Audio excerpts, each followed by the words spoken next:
Is ayahuasca a portal to other dimensions? There are many doors there of perception that can open with ayahuasca. This being, he kept repeating, "We are you," as if like it was some kind of like passcode that I had to remember if I wanted to communicate with them in the future.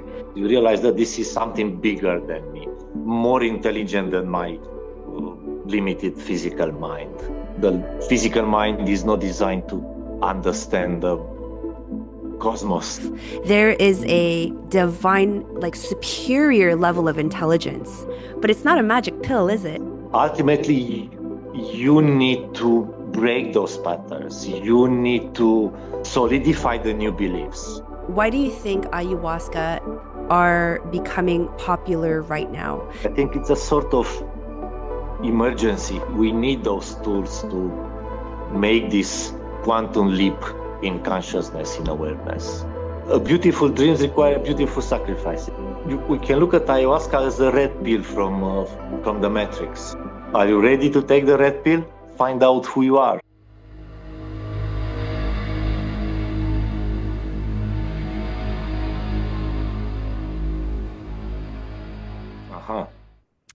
All right, Dan, thank you so much for joining me today. Thank you for the invite.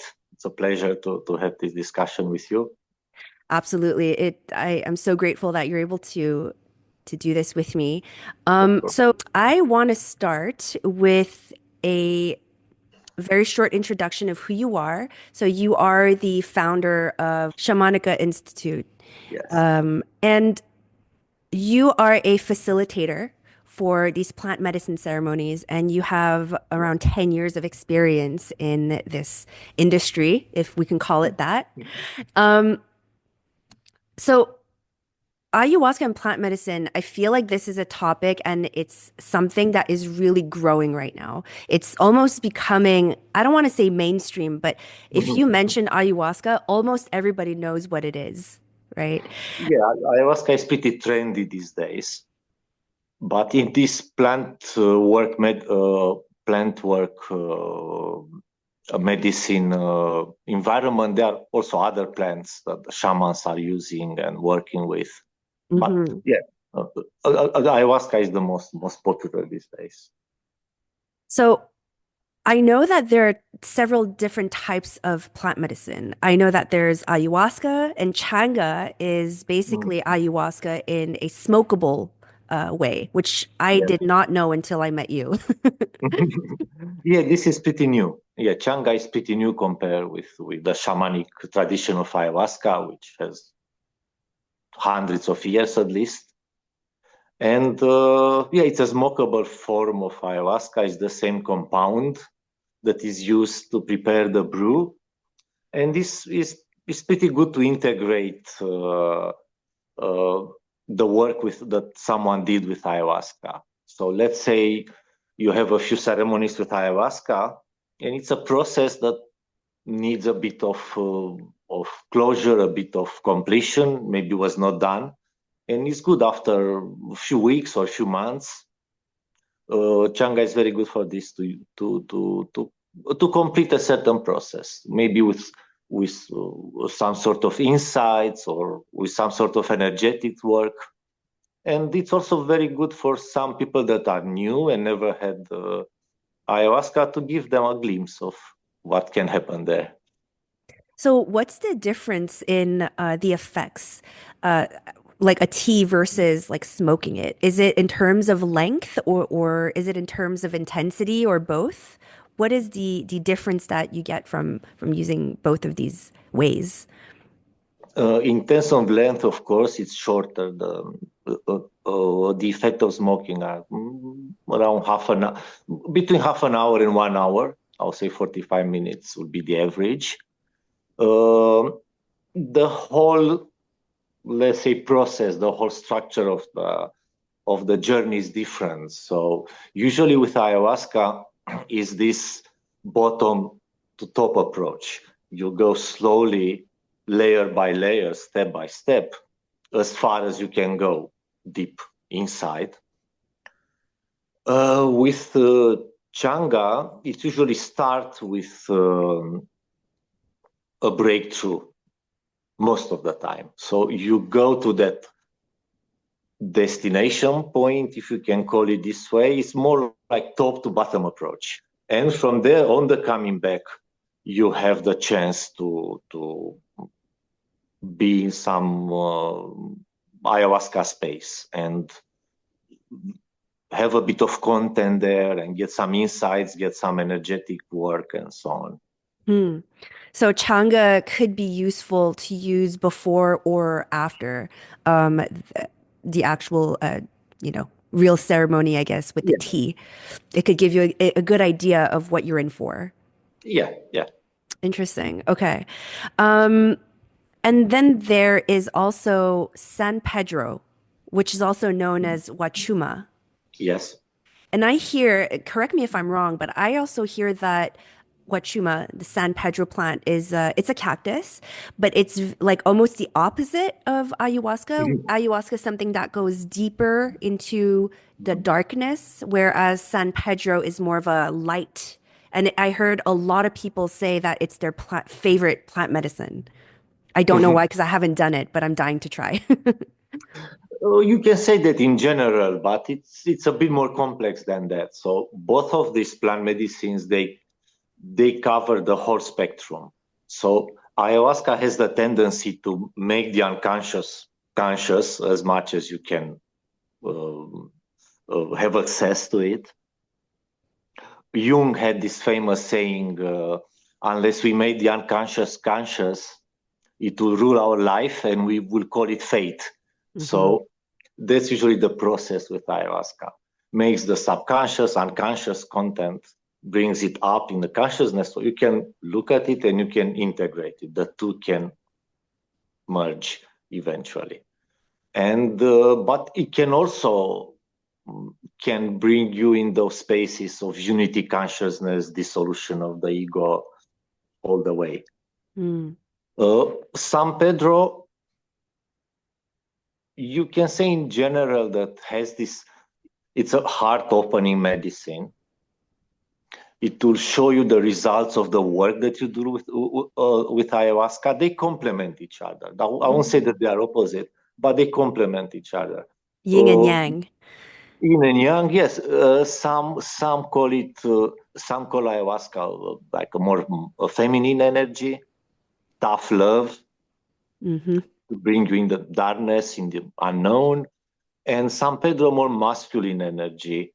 It will kind of open you, show the reality how it really is. But Okay. it can also they can shift roles and they can cover the whole spectrum. So there are people that with San Pedro they have an ayahuasca type ceremony that will bring you in your trauma, in your fears, deep in the subconscious, and vice versa. So they shift roles. Usually, when you work only with one plant, it will cover the whole spectrum, and it will bring you all the way where you need to go in this inner inner exploration and healing in this healing journey.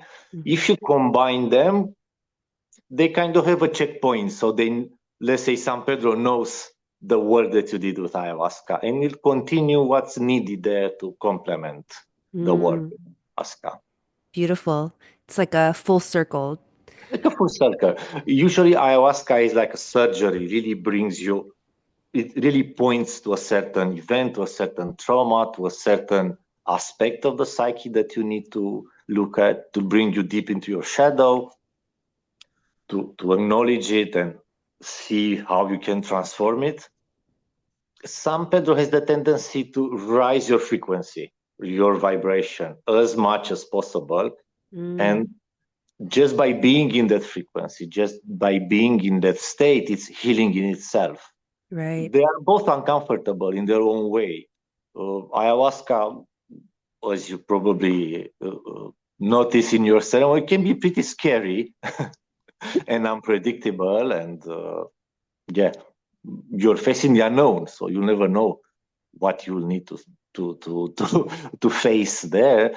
Uh, San Pedro, in general, is like opening and uplifting, but because of that intensity that we are not used to live in the day-to-day life, it's uncomfortable as well.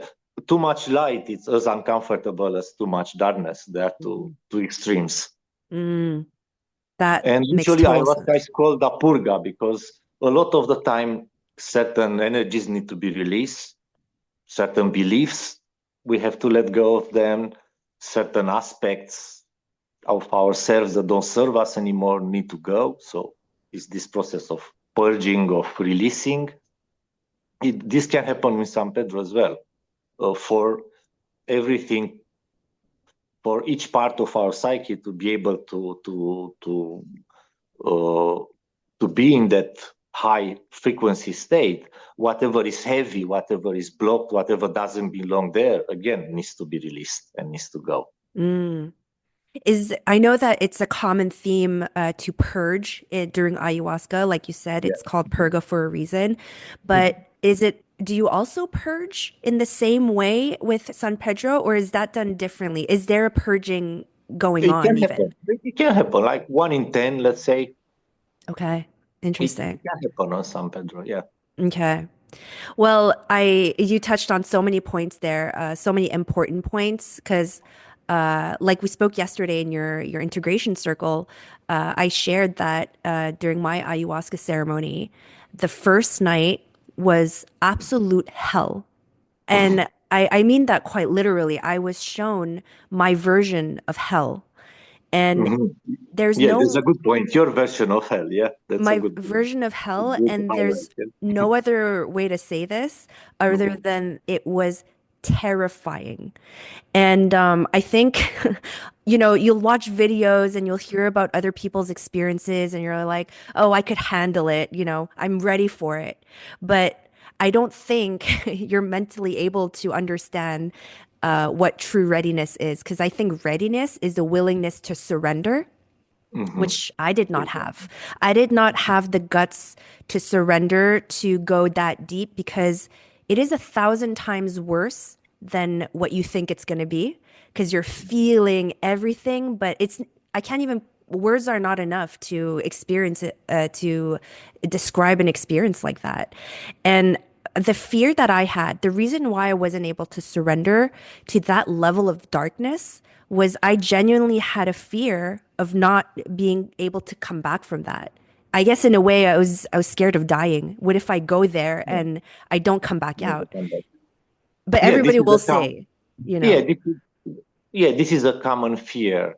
For some, it's fear of death, as you mentioned it, but it can take different forms. For some, it's a fear of not coming back at all, not coming back with the same mind that you had before, fear of change, basically. Uh, how I will be back with my colleagues, with my friends in society after this experience. Mm, What if I change? What will happen? mm, Will they accept me? It's a it's a too drastic change or not? This fear in that moment of surrendering, not everybody is presented with that surrendering door from the beginning, or sometime, or some never, are presented to that space. So that's a privilege that you had access to that place mm, of absolute, total, complete let go of the sense of self, of your identity. But in that moment, when you are in the door, it can take all kind of forms, fear of physical death, fear of losing your mind. Sometimes, if we have a certain, let's say, attachment or certain glitch, let's say, in the system here, it will be that thing that will pop up in the last moment. Like, what about my mom? What about my mm, child? What about something like this will come in that moment? mhm, And this is a valuable information. It's something that we can look at and resolve that thing. mm, Maybe something, if your mom pops up there, says, I don't want to die because what will happen with my mom? Well, you can go a bit deeper. It's not necessary it's about your relationship with your mom. Mm, And something is not okay there. Is some dynamic there, probably from childhood, that you need to look at. right. It really like the vines of the plant itself. It seems like it really brings you to the root, the source of the problem, To the deeper wound that you have, in a sense, if you the deeper want. one. Yeah. If it's fear of physical death, yeah, it's about your relationship with your physical body. Do you identify solely with the physical body, or you are more than only the physical body? Mm, That's another thing. interesting. Fear of losing your mind. Yeah, you're trying to understand what's going on there. Well, the physical mind is not designed to understand the cosmos. Mm, You can just take a step aside and surrender and trust the process. mm. Trust the So it's very process. important that ultimate thing that comes up before the total surrendering. It's something that we can look at and investigate and work on. After I refused to surrender, because I was laying on the mat and I had my eyes closed and it got too much. I got up and I wasn't feeling well. You know, I was like, oh gosh, I want this to end, and I was going a little bit in a panic mode. I wanted to look composed, but then it almost felt like not a punishment, but it was almost like, oh, you don't want to surrender? Well, now we're going to purge. And then the whole Mhm. night, I violently purged. It wasn't a choice. It came out Mhm. without me wanting to. Who likes vomiting? No, I don't see it as a punishment. This is stuff that needs to be released, even if you don't understand what had to come out energetically. Is there are some components that don't belong there anymore. Yeah. But I will say though, that all the purging, all the puking was absolutely worth it at the end because I felt amazing at the end of the Yeah. night. I really felt this lightness and this incredible like sense of energy. And I was like, it gave me hope. I felt like I could go on to do the second night and then the third night of the ceremony. Mhm, But mhm. but it's not everyone who purges, is it? No, no, not everyone. But the purge is not necessary through vomiting. Can be through yawning. Can be with crying. Can be with sweating, shaking. Animals, for example, when they have something that, something is off there, they shake their body. Mm. So it can happen the same with us. It's a form of release that can happen in many ways. Extreme physical pain that you can feel in some parts of the body that you maybe didn't acknowledge before. That's also a form of release. Okay. Is this kind of um pain that was it was already there, but we managed with our mind to suppress it somehow by Oh, I see. thinking, by keeping busy, by doing certain things. Is is this pain body? Is this concept of pain body, of the pain body that Eckhart Tolle is talking about? So everything is stored at a cellular level, at an energetic level in our body. If we have any event, any encounter with a person, Mm. uh, we store like a memory file there somewhere in the body. And Hmm. some of these encounters, some of these events, maybe were not the most in line with we are, or didn't serve us to our higher purpose, let's say. But we kind of dissociate from it and forget about it and don't think about it anymore. But everything is recorded there in the body. So Hmm. another way for these plants to work, not only ayahuasca, some Pedro as well, mushrooms, they turn off the mind a bit, or lower the volume a bit, lower the intensity of the mind presence. So we feel more, and we can feel this pain that is stored in the body. We can feel emotions that we suppress, that we are not aware of, that we Hmm. might never allowed ourselves to feel, maybe since we were a kid. So that's another form of release and purging. Mm. Emotions, physical sensations, and sometimes it comes that way through vomiting, but not necessary. Hmm, that's really good to know that there are other forms of purging because I guess the most popular one or the most yeah, the most known version is through vomiting, but Yeah. it's good to know that there are other ways too. So if crying and yeah, just shaking and other means, however, it could look really different for everybody. Yeah, yeah. I mean, shamans, they talk about this kind of cleanup stage. You need to do the cleanup first before you wake up. Mm-hmm, mm-hmm. As an analogy, to go out in space, you need an astronaut suit that is no clean and well clothed, everybody and everywhere, and it needs to fit you well. Well, Yeah. is this kind of cleaning, of preparation of the vehicle, all the bodies, mental, emotional, physical, spiritual body, they all need to be realigned and cleaned. Then you can take off. And is there a level of, because I was asked to go on a diet before Mm, I entered the ceremony, and it was pretty like a rigorous diet. It was like mm, no red meat, no alcohol, no caffeine, no sexual activity, like all of those were sort of banned for 2 weeks or more. mm. And why is it that you need to, oh, no weed also.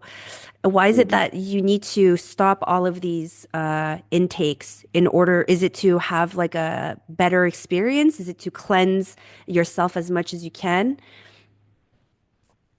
Oh, one aspect will be yes to cleanse yourself, no alcohol, no coffee, to have the nervous system as clean as possible, Mhm. uh, to have your energy preserved and clean and not interfere with other energies like sexual or through sexual activity. Also, is this commitment that you make. You make an effort, you make a sacrifice to Mm. meet that higher intelligence that the plant has. It's like people go or used to go to the temple. They wear the best clothes and they fast before. So it's you. It shows more your commitment and your intention, and seeing this as something sacred, as Mm. something that you treat with respect.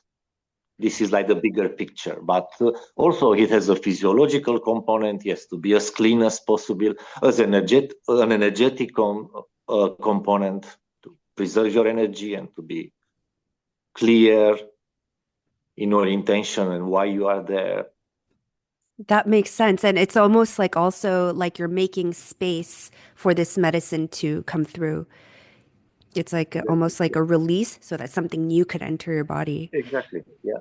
Yeah. Um, Something needs to go to make space for something yeah, like an else to exchange come through. almost. Yeah. But it's more a matter of respect and a matter of how you meet this higher intelligence, how you meet the plant. Uh, yeah, beautiful dreams require beautiful sacrifices. I don't know who said this. That's beautiful. Yeah. I think I can understand that definitely. One of the shamans that we work with in Peru, it's usually using this code that he has from somewhere, and yeah, it's about a bit of sacrifice and show your commitment to this Mm, type of work, like in anything in life. yeah. I want to talk a little bit about divine intelligence because Mhm. when I was doing the ayahuasca ceremony, people will say, I hear people saying like who usually it's people who have never done ayahuasca who will say things like, well, at the end of the day, it's still you, right? But Mm. it didn't feel that way. It definitely I mean, sure, there were components of recognition where I was like, yeah, sure, I recognize what you're talking about, Mother Aya, but there definitely were certain things where I was like, oh no, this plant knows me way better than I think I know myself. There is Mm. a divine, like superior level of intelligence that comes through, and you're almost like, how does she know? How and you're caught off guard, you know, you're kind of like, this, and that's why I think it's such they call it plant medicine, but also like a teacher because she's Plant teachers, showing yeah. you things that you never could have imagined. I even have friends that I met at the retreat who had things come up where there's no way they could have known certain things, like certain things that weren't even about them, but about their parents. Like how could have they have known a story about their parents, why the way they are? I don't think it's imagination. I really think it's a Mhm. divine cosmic intelligence. Yeah, there are multiple layers that this plant uh, works and interacts with us. Is this more personal layer? Is like a mirror, just put a mirror in front of you so you can see yourself from all angles, from all the blind spots and so on. And is nowhere to hide there, no bypassing possible. This will be one layer, one aspect. Then it has this transpersonal aspect. You realize that this is something bigger than me, more intelligent than my limited physical mind. Yeah. And it's also, if you want to look at the higher level, it can bring us in that unity consciousness space where, yeah, it's all you in that space. Even ayahuasca, it's you, or you are ayahuasca. Is no separation there. So it depends on which layer we use. So it works with us at all layers. Start with the personal, let's say more transpersonal, more objective, more subjective, more objective, throughout the ultimate unity consciousness source space. That makes sense. So my first night was absolute hell. But then the second night, and I think I was probably an extreme case where I had a very powerfully strong Kundalini awakening, and it was very physical. And I think it's important to know that these things can happen, even though they're rare. It can happen. And I think if you are not in the right space with the right facilitators, it could get skewed. People can mistaken that for a seizure. People can mistaken that for psychosis. But while it was happening, I was actually very conscious. I knew exactly what was happening. I didn't know it was a Kundalini awaken. I didn't know much about that. I found that out later, but I just trusted this energy, which I found out later was called Shakti. And Mhm. it came through literally from the bottom of my root all the way Mhm. up to my head and my hands. And I was like shaking.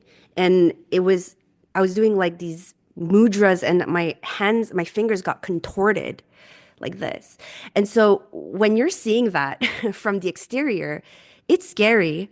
And you know, you have all these facilitators coming to you and they want to help you, but they're actually just being a distraction. Mhm. And Mhm. you kindly as possible try to say, you know, I'm going through, this needs to happen, Yeah.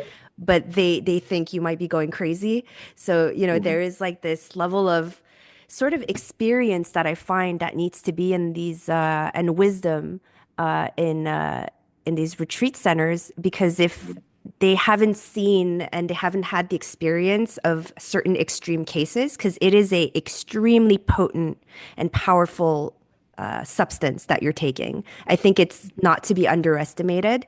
Oh, yeah. I think it could be, I mean, I was lucky enough that, you know, both parties were able to navigate my process well, and I got enough support through it all. But what happens, because now with ayahuasca becoming so popular, and there are scammers out there, you hear it in the news and stuff.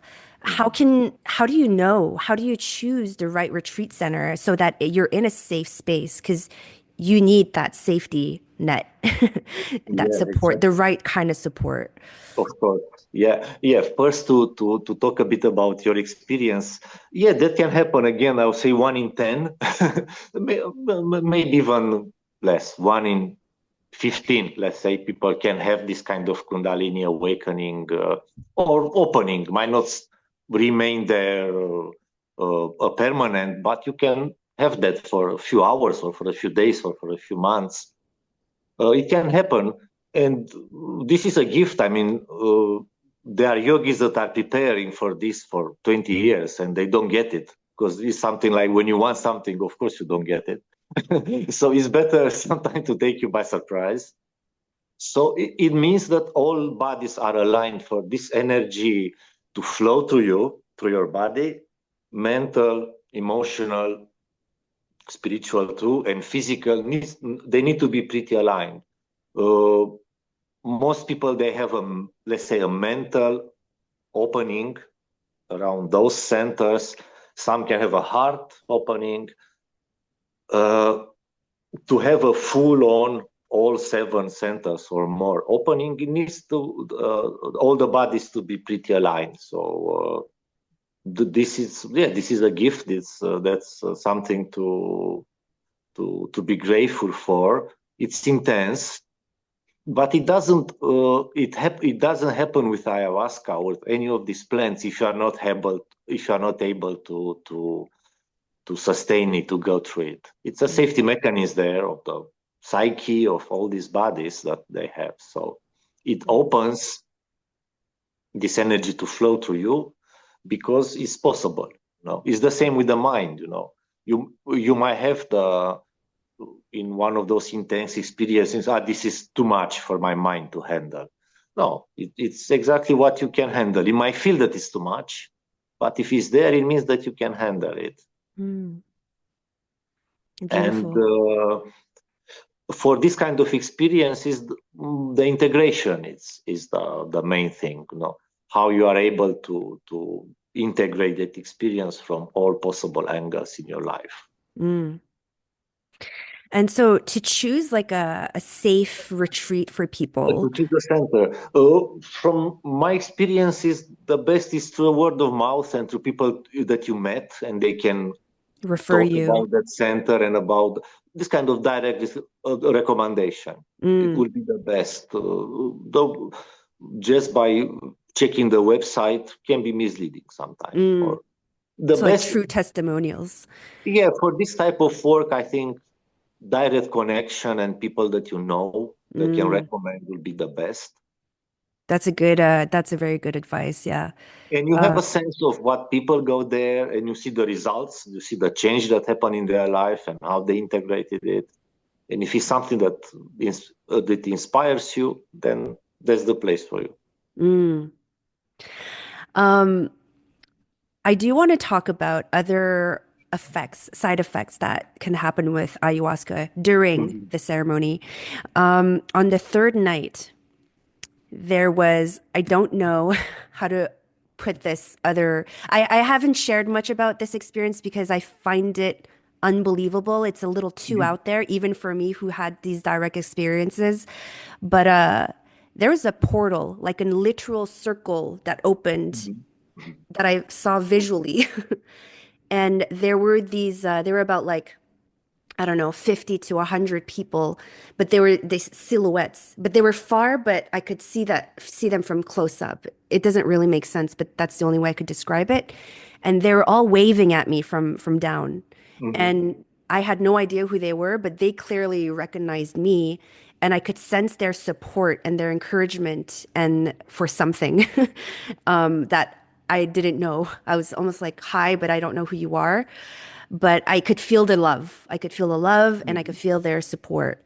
So, and is it a portal? Is ayahuasca a portal to other dimensions? Yes, yes, of course. Yeah, yeah.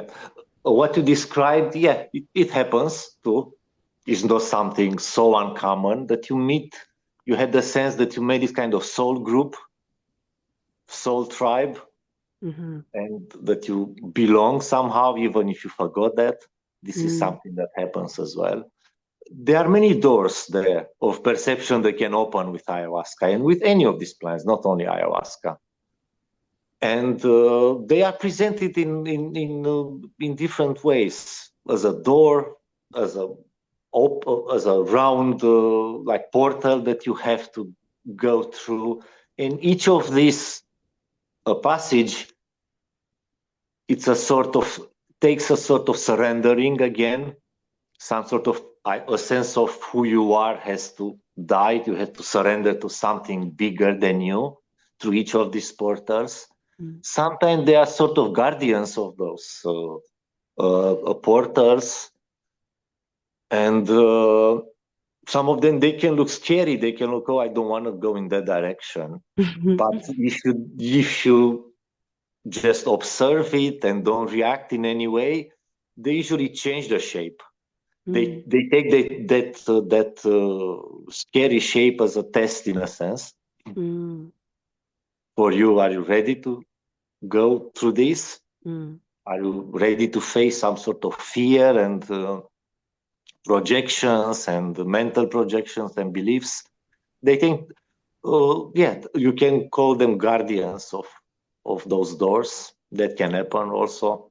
And there are many of these layers and doors and to other, let's say, dimensions or spaces or layers. It's truly fascinating. Even till this day, I sometimes think about what I saw and the communication I had with this being. I now know that it was a Pleiadian being, but I didn't know much about, I don't know, aliens or extraterrestrial. I didn't have much interest in that kind of stuff until it appeared to me. And it looked like it was this man, and he looked like Homelander from The Boys, the show. He had just like very structured jawline. He was blonde. It looks cliche almost, and he had a blue like suit, like military kind of like modern military, if that makes sense. And he was very stoic. He did not. He kind of didn't have a sense of humor. With all due respect. And there was one thing he showed me a bunch of stuff, and he showed me wars, the violence, and then he kept going back to like the government and stuff. And I didn't understand the message. I think I know if I put it together, my mind could try to form a story behind that, but it was just like images. And one thing he kept repeating was, "We are you. We are you." And he kept repeating it as if like it was some kind of like passcode that I had to remember if I wanted to communicate with them in the future. And I asked them, and he was only answering me with yes or no questions. And I asked him if this group of people, because he said we, so whatever they are, I asked if they were the ones who provided me with this new Earth vision that I received 10 years ago. That was so mysterious to me. And he said yes.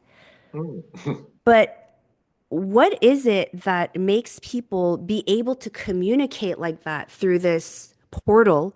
And why is it so much harder to do that in real life, even through meditation? Sometimes I'll get like feelings of like connection, but I can't, it's nowhere as straightforward as it was before, where I'm able to say, ask a direct question and I get a direct answer. It's not like that. It's more intuitive. Whereas like on ayahuasca, it is a very direct and clear communication. Yeah, exactly as you mentioned. We we are in connection with all kind of spirits out there, but we are not aware most of the time. So we channel this sort of information. Everyone has a certain signature, let's say, energetic signature. For you, it seems that is this sort of maybe Pleiadian civilization from the future. Maybe they are a version of us from the future, or a different tribe from out there, from the astral space. So each of us has a certain communication with other beings out there, archetypes, aliens, how you want to call them. You can look at them in many ways. Depends what's your framework of beliefs. If you are a Christian, You can see them as angels and archangels and so on. You can see them as aliens, in this day and age. You can see them as archetypes if you have this kind of Jungian, maybe a Jungian framework. If you have a more shamanic framework, you can see them as spirits, beings, spirits of nature, all kind of spirits on different layers there in the astral, each of them in a more or less dense reality as ours. And is the intention. If you want to have more connection with some of these energies, let's call them energies, that they take a certain form, it's your intention and your willingness to connect with them. And this connection can happen in dreams a lot, in out-of-body experiences. It doesn't need to be only on psychedelics. But with these plants, there can be a very direct, very clear connection. But it stays. It's just that, let's say you have, you notice that you have a device with a screen in front of you. But then, your vision, it's becoming blurry. But the screen is still there. The fact that you don't see it, but you might hear the sounds that comes from the device, or you might perceive it in a different way, in a more intuitive, direct way, knowing something. Seems that it's your intuition, but where those thoughts and feelings come from, that's another thing. So this connection remains. If you want to strengthen that this connection, your intention again to connect with that in your dreams, in meditation. And if it's something that you don't need to force, if it's something that is beneficial for you, for evolution, it will happen. This is a perfect segue to talk about post ceremony of ayahuasca, because after the ceremony, you have this natural high from this incredible experience that you just went through, all these insights and revelations and, incredible supernatural experiences that you have. And it's like also you could still feel ayahuasca within you, and you're on this sort of like high. That, at least that was the experience for me. And that actually lasted for a few months. But what no one really tells you is that that high is actually going to wear off eventually. And that, I think, is the true testament of if true change occurs. Because at the end of the day, what I realized after 9 months since I've done it is that no one's going to save you, not even plant medicine. She can show you, but I'm at the point now where I'm realizing, oh, hang on, I'm seeing some old patterns coming back. I'm seeing like some my old self coming through, and you're almost like, well, how come? I did ayahuasca. This shouldn't be happening, but it's not a magic pill, is it? Yeah, as you said, it can show you certain things, or it can show you in a kind of cognitive way that these are certain things that don't serve you anymore. Or it can make you feel in a certain way. It's like, this is how you can feel if you don't do this or that, But ultimately, you need to break those patterns. You need to solidify the new beliefs that you will have. You need to literally make certain changes and take certain choices. So this is on you. The acting, it's on you. So you can have the insights, you can have the knowledge delivered to you, downloaded to you, expressed to you in many forms, taught to you through many forms. But at the end, you need to take action, and you are the one that you need to make different choices in your life, in the way you eat, people that you meet and people that you connect with and how you connect with them, where you put your attention, where you put your energy. This is because you have a certain amount of attention, energy, life force, chi, how you want to call it, where you put that. If it's scattered and it's fragmented in different direction, is not enough for you to maintain that alignment and that openness that you had. You are losing a bit here, a bit there, through certain habits, to certain old patterns that come back. So everything has to be whole and put together. I'm And s- that's the work of integration. That's what the therapy can help with us. mhm. If it's some pathology there, some childhood trauma, yeah, this therapy, it's also very helpful to work on those issues. I'm so glad that we are talking about this because I feel like this is so important because I'm at that stage where I'm realizing this after a few months of having done it. It's ultimately there is no bypassing the actual inner work. There's no Yeah, bypassing it. You have to do the change. You have to, and that's not easy to do, but there's no bypassing. There's no shortcut to it if you want to transform. yeah. And another big realization is this radical responsibility, because some people have this more like predeterministic view, I don't have much free will. Everything is predetermined, almost nihilistic view, Mhm. which means this can lead to narcissism, can lead to hedonism. Is like if everything is predetermined, then I don't have a say in it. I don't have free will, so I can do whatever. It doesn't matter at the end. Mhm. This is a big shift to take full responsibility that, yeah, everything matters, every single gesture, every single thought, and especially the action that you are doing matters. Mhm. Yeah, I think there's so much truth to that. And thank you for shining the light on this misconception where people think that, it's just you do it once and you're fixed. It's really not it's not that easy. And I think it's important to bring some, you know, reality to these kind of experiences.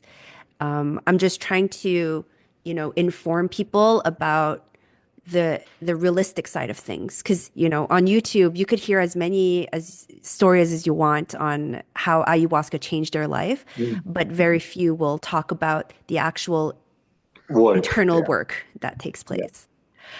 yeah.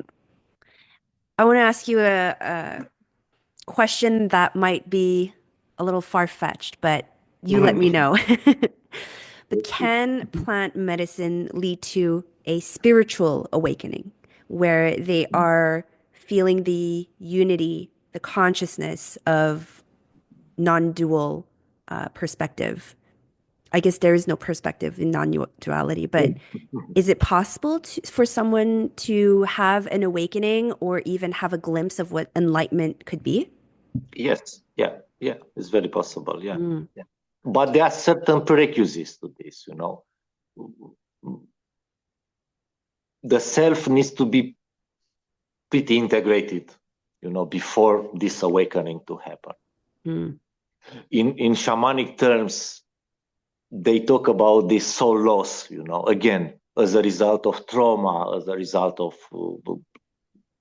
things that happen to us, the result of addictions and so on.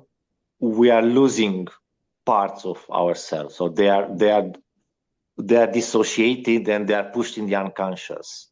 So we need everything to be back home mm, and in the right place mm,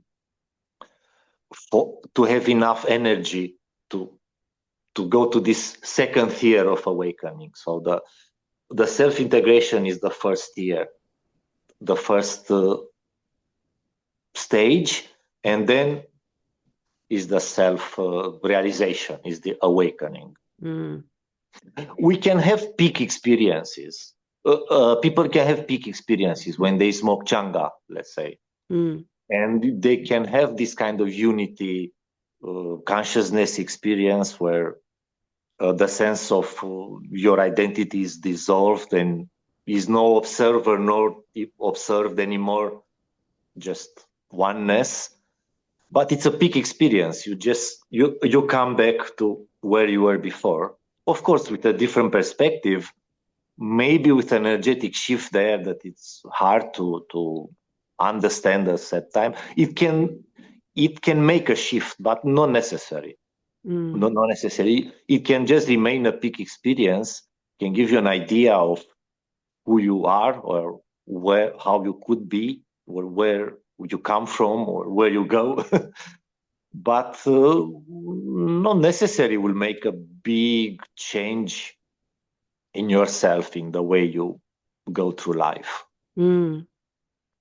Again, I guess it comes down to a question of integration and then the journey that never really stops. Yeah. Shadow work, all this work of therapy that seems boring, and it's very important. Mm. Um, I have one important question, in my opinion. Um, why do you think why do you think ayahuasca and other plant medicines are becoming popular right now? Do you think it is a coincidence that it's surged in popularity, or is it just because it's another popular thing that caught on? Mhm. No, I think it's more than that. I think it's a sort of emergency, a sort of an urgency that we need those tools to reconnect to the sacred, Mm, to reconnect with this aspect of ourselves that we got a bit, not a bit, a lot uh, distance from. mm, And they came, in our society at the right time now. In one sense, it's a sense of urgency. We really need them. And on the other way, we also have the maturity to deal with these experiences and make this quantum leap in consciousness, in awareness. yeah, We are at because this time on the planet now in our evolution that we can use those tools, and we need them more than ever. because I find it funny as a lot of like the darkness of the collective darkness is being brought into the light. I Mhm. feel like a lot of people are also diving deep into their own darkness, because Yeah, the as above, individual. yeah. Yeah, as above, so below. So as within, so without. There are this principle from Hermeticism, from alchemy. And the process of alchemy is one of the processes of the ego purification. It has three stages. Is dissolution is the first stage. Then it's separation, and then it's again re reassembling together, but in a different way. Mm, So at the personal level, at the collective level, we can see a lot of dissolution of all systems that don't work anymore. We can see a lot of polarization and separation, but that's a good sign. The next stage it will be a reunification, but in a more coherent state. mm, But things, they need to break in order to be put together again yeah. in a better way. And we can see this at the personal level as well. People go to this kind of personal crisis, nervous breakdowns, dark night of the soul, to use another name, Hmm. where is this kind of crash of the operation system. And eventually, that this can bring a breakthrough and a reconfiguration in a better, more aligned, more holistic, more unified way. Mm, So we can look a lot of alchemy and those principles of evolution, and also things intensify. Everything it's moving and changing very fast now because of technology and so on. So it's like cooking again. To think that alchemy is like cooking. You have a pot, but the heat it's a lot. It has a lot more power, more intensity. So we need to stir very fast now. Otherwise, mm. it will the food will burn. So there seems like, from what you're saying, there is a collective demand, but also a collective urgency for people Yes. to uh, reach this like level of consciousness, perhaps a higher level of consciousness, Yeah. one of coherence and harmony. I would do want to share an experience after my ayahuasca ceremony when I came back home. I You're still in it very much. You know, my third eye and my crown chakra was completely open, almost too much, I would say, to the point where I had to kind of ground myself even more because the information that were coming in was a lot at times. But I did meditate in the park at one point at dawn, and the sun was rising and it was right in the middle of my forehead. It was just facing me. And I felt called to meditate under that sun. And because I was still so very open, I was able to communicate with, well, through meditation, however you want to say it, right? But with either the sun, but it felt like God. And what God told me was that ayahuasca is an ally of mine on earth. And when I heard that, it was such a, I had shivers. I have shivers right now just saying it out loud. And it seemed like everything that I experienced during my ceremony and everything that you said, it does make sense because it seems like it's a way for people to bridge heaven on earth. And even if it's just a short amount of time, a short period of time, whether it's 3 days or a few months, however long that lasts, it's still a gateway for this bridge to be formed between this higher realm and the physical realm. What do you, if you had to give one last message to the people who are interested in seeking higher consciousness or healing through plant medicine, what is like one general message that you could give them to for that could be helpful or insightful? We can look at ayahuasca as a red pill from the Matrix, Mm. from the movie. Are you ready to take the red pill?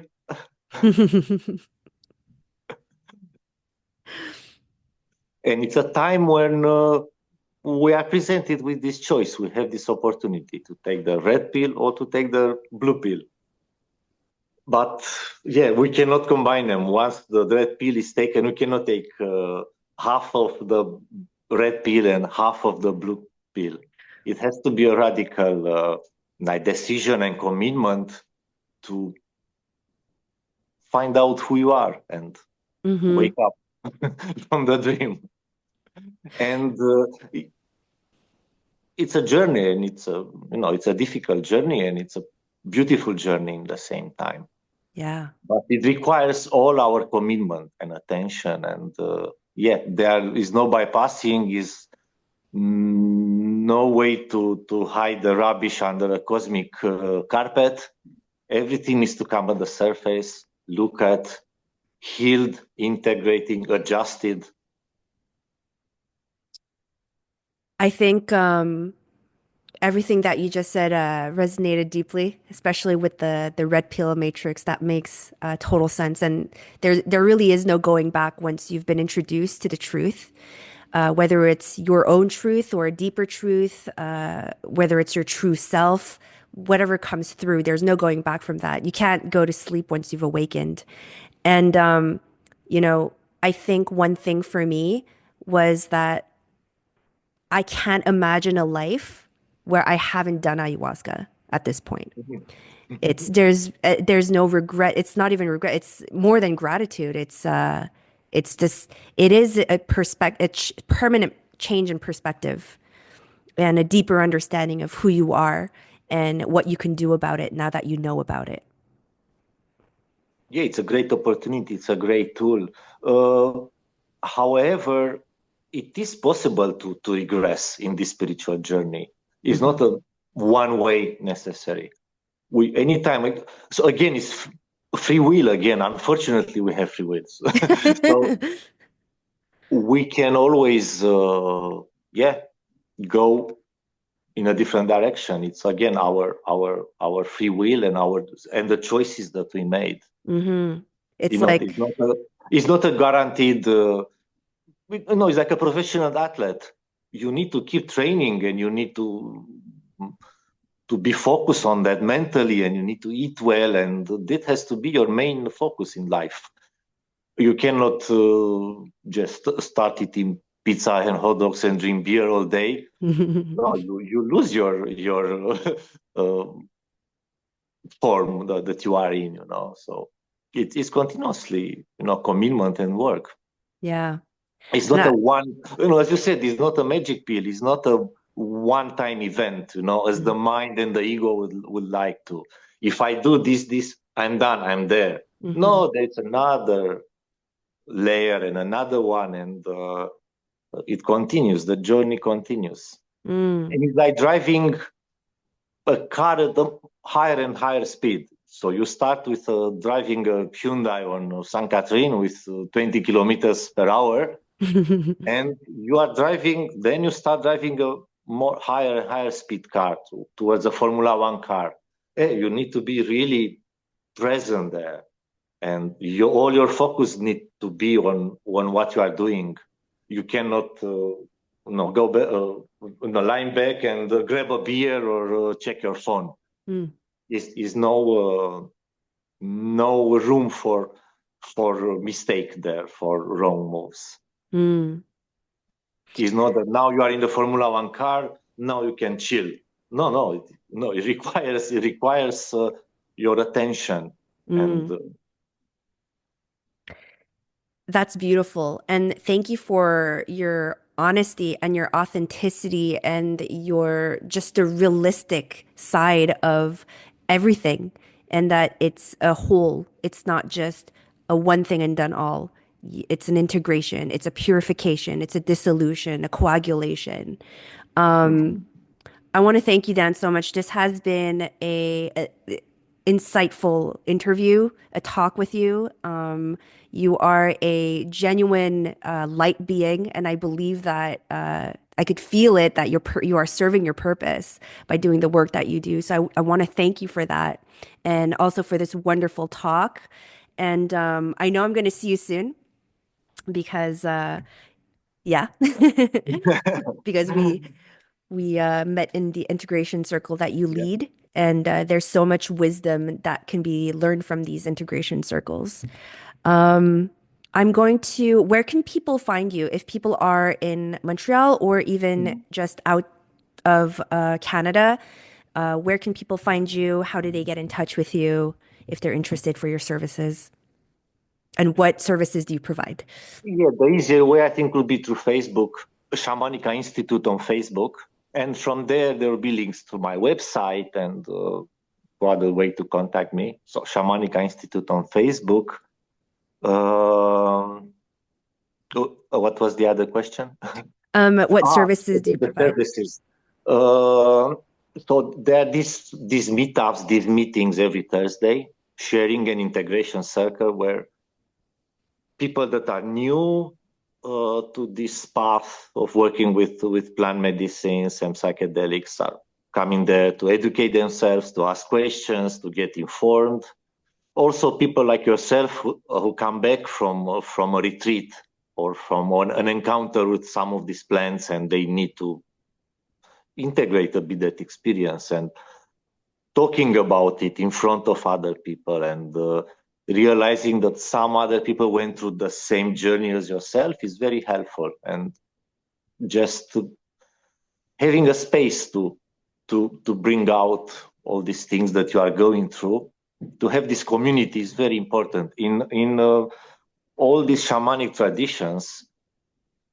It's always a community that can support people when they Mm. go through their process, with plants, without plants. And us in the modern world, we kind of lost this connection with the community. So this is an important aspect Well, I also. feel very privileged that we have these type of circles thanks to you in my city. And hopefully we will see more of these types of organizations around the world. And do you also hold retreats in Peru, don't you, of Yes, ayahuasca? yeah. Yeah, I also organize retreats in Peru. I organize short retreats here for the weekend in Quebec, and I have like personal one-on-one integration sessions with people when it's needed. If someone had some interesting, difficult experiences that they need to integrate and spend a bit more time than just being in a circle in a circle there in a meeting. And your retreats in Peru, it's with a shaman. Yeah, the retreats in Peru are in a center where I go for many years, and it's ayahuasca, San Pedro, plant diets that are very important in this work with the plant medicine, and not many people or not many center work with plant dietas. It's a certain plant that you work with and drink before ayahuasca that Mhm. prepares you energetically and mentally and emotionally and so on, prepares you for the encounter with ayahuasca. So ayahuasca is there, San Pedro, coca, cambo, the whole package. And I usually go there for 2 weeks with groups, and it's a good amount of time to bring you from point A to point B to have some permanent shift there. Beautiful. Healing. No, people go there for different reasons. Some go for physical healing. Some go after a big crisis and depression and anxiety and dealing with all these modern life issues. Some go as an exploration and want to find more about reality and who they are. It's a mixture of everything. Hmm. I'm going to link all of your services and your contact information in the description of this video. So if you're Thank you. interested, you can look into his services. And I wanted to end this conversation with a simple acknowledgement again for the work that you do and for shining the truth behind these concepts. And yeah, I will see you very soon, Dan. Thank you so much for having this talk with me. Thank you, Zenobia.